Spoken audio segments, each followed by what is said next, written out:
Қойылым аң патшасы арыстанның орнына таққа таласқан орман тұрғындарының әрекетінен өрбейді. Яғни жыртқыштар қара басының қамын күйттеп мансапқа жеткісі келеді. Салдарынан айла тәсілдерін жүзеге асырып, сұмпайы әрекеттерге барады. Шығарма кішкентай тұрғындарды алдау, арбау, өзгенің еңбегін бағаламау сынды теріс әрекеттерден бой аластатуға үндеді. Десек те қойылым арасында ісі көпке үлгі боларлық кейіпкерлер де табылып жатты.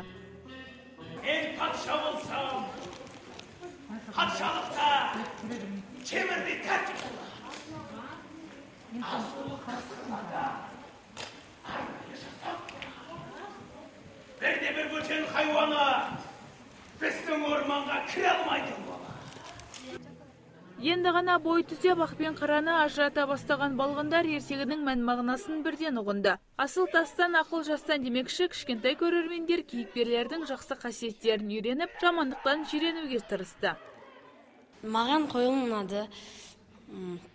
Қойылымның ішінде аңдардың қасқыр ұнады. Қасқыр себебі жыртқыштан және орманға тартып орнатты.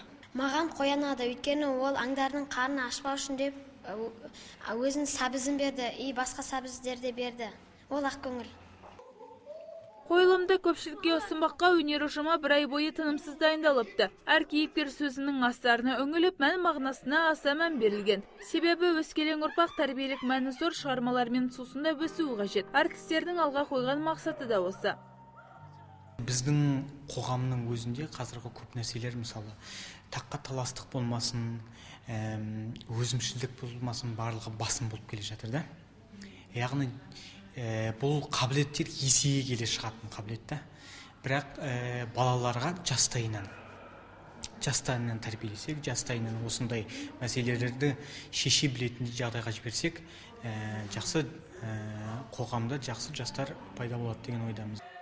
Режиссер Мейрам Хабибуллин алдағы уақытта көрермендерге Шекспирдің әлем классикасына айналған әйгілі шығармасы Ромео мен Джульеттаны сахналамақ. Таңшолпан Шамбай, Мұрат Адинаев, Сәкен Серқұл, ТВК телеарнасы.